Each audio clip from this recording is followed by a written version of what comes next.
अस्सलाम वालेकुम। Tax academy Pakistan के प्लेटफॉर्म पे आपको एक दफ़ा फिर खुशामदीद कहता हूँ। आई होप कि आप सब खैरियत से होंगे। अच्छा, कल की वीडियो में हमने आपको तफसील से ये बताई थी कि जो सेल्स की रजिस्ट्रेशन के हवाले से जो अमेंडमेंट आई थी कि उसमें जो बैलेंस शीट अपडेट करना था, बैलेंस शीट जो अटैच करना था, तो वो जो न्यू रजिस्ट्रेशन के लिए अप्लाई कर रहे हैं उनके लिए किस तरह से बैलेंस शीट तैयार होगी, और जो ऑलरेडी रजिस्टर्ड लोग हैं उनके लिए क्या करना था, वो हमने पूरी डिटेल में वीडियो में बता दी आपको। अच्छा, थोड़ा सा हम ये आज इसको एक थोड़ा सा रिकैप ले लेते हैं ताकि आपको वो रिकॉल हो जाए। वो ये है कि इंडिविजुअल एओपी और सिंगल मेंबर कंपनी है अदर देन मैन्युफैक्चरर, उनको बैलेंस शीट अटैच करना है और बिज़नेस कैपिटल उसमें मेंशन होता है। और पार्टनर्स के हवाले से ये था कि जो बैंक के अकाउंट में जो पैसे पड़े हुए हैं वो किस परसेंटेज के हिसाब से कितने किस पार्टनर से बिलोंग करता है, वो आपने उसमें मेंशन करना था। जो ऑलरेडी रजिस्टर्ड लोग हैं उनको ये रिक्वायरमेंट फुलफ़िल करनी है with in 30 days of this notification. Otherwise जो है उनकी रिटर्न फाइल नहीं होगी अनलेस एंड अनटिल कि कमिश्नर उसको अप्रूव ना कर दे। तो ये एक कंडीशन थी। अच्छा, इसमें कल इसमें एक इजाफी चीज़ मैं ये बताता चलूँ कि ये जो बैलेंस शीट अटैच करना है उसमें ये मेंशन नहीं किया हुआ कि बैलेंस शीट कौन सी अटैच करनी है। अच्छा, अभी जो इस वक्त अमेंडमेंट आई है तो हमारे पास जो लास्ट बैलेंस शीट पड़ी होगी वो 30 जून 2023 की होगी। क्या हमें 30 जून 2023 की बैलेंस शीट अटैच करनी है, या हमें मंथ हर महीने को जो जो बैलेंस शीट है वो अटैच करना है? अच्छा, ये उसमें मेंशन नहीं है। तो अगर ऐसा है तो हर महीने में बैलेंस शीट बनाना पड़ेगा, वो अटैच करना पड़ेगा। तो ऐसा कुछ नहीं है। ये मैं इसलिए कह रहा हूँ क्योंकि अगली जो आज की जो हम वीडियो बनाने जा रहे हैं तो वो उससे आपको क्लियर हो जाएगी कि मैं यही बात क्यों कर रहा हूँ। अच्छा, इसमें दूसरी जो कंडीशन जो लगाई गई है वो ये है कि सेल्स एज रिटर्न के मंथली फाइलिंग के हवाले से है कि मंथली फाइलिंग करते वक्त आपको जो सेल आप डिक्लेयर करते हैं वो 5 times of the business capital से ज़्यादा नहीं हो सकता। अगर उससे ज़्यादा डिक्लेयर करना है तो वो कमिश्नर से प्रायर अप्रूवल लेना ज़रूरी है थ्रू आईआरएस। तो ये जो कल बैलेंस शीट के हवाले से जो हमने पूरी डिटेल बताई थी उसमें जो कैपिटल का पार्ट था, asset equal to capital plus liabilities, तो उसमें जो कैपिटल का पोर्शन है उससे लिंक किया गया है सेल्स को। ठीक है। अच्छा, कैपिटल मिसाल के तौर पर 5 लाख है तो आप 25 लाख तक, 5 टाइम्स तो 25 लाख होता है, 25 लाख तक आप सेल डिक्लेयर कर सकते हैं। अगर आपको 26 लाख सेल दिखानी है या इससे ज़्यादा दिखानी है तो फिर आपको कमिश्नर से अप्रूवल ज़रूरी है। तो ये तो लॉजिक हमें समझ में नहीं आया था कि कमिश्नर से क्यों अप्रूवल चाहिए और उससे क्यों लिंक किया गया है डायरेक्ट उसके कैपिटल से, हालांकि उससे कोई नेक्सस नहीं बनता।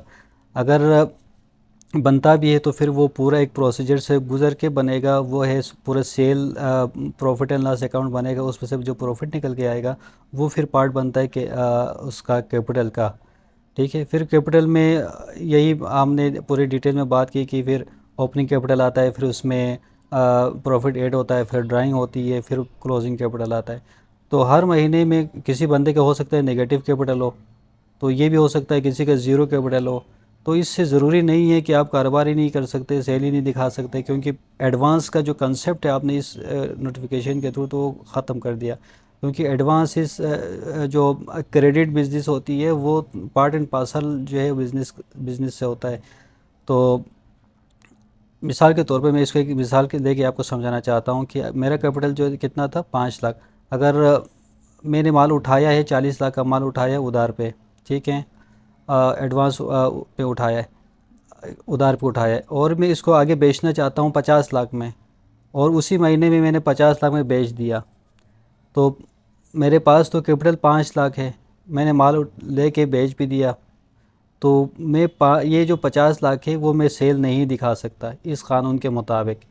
ठीक है। अगर मुझे 50 लाख सेल दिखानी है तो फिर मुझे कमिश्नर से अप्रूवल लेना पड़ेगा। फिर कमिश्नर पूछेंगे कि आपने ये कैसे दिखाया, किस तरह से हुआ, तो एक लंबी जो है ना, चौड़ी जो है ना, जस्टिफिकेशन की भी उसमें ज़रूरत पड़ेगी। तो खैर ये उसकी रिक्वायरमेंट थी, ये हमें समझ में नहीं आया क्यों, ये लॉजिकली ये समझ में नहीं आया कि ये ऐसा क्यों किया गया है। लेकिन इससे क्या है, फ़ायदा होने के बजाय नुकसानात हो सकते हैं, इसमें कोई फ़ायदा नज़र नहीं आ रहा। क्योंकि हमारी इकोनॉमी में ज़्यादातर जो है ना, शिकायत क्या है, शिकायत यही है कि सेल सेपरेशन करते हैं। जो भी कानून में इनकम टैक्स में देखें, सेल सेपरेशन का एक वो है स्पेशल सेक्शन मौजूद है 111। अगर कोई सेल सप्रेस करते हैं तो उसके लिए भारी जुर्माना है। अगर कोई टैक्स इसमें निकल आता है तो 100% उस टैक्स लाइबिलिटी का 100% पेनल्टी चार्ज किया होता है। इसी तरह से सेल्स टैक्स में भी यही पेनलाइजेशन उसके होती है सेल सेपरेशन का।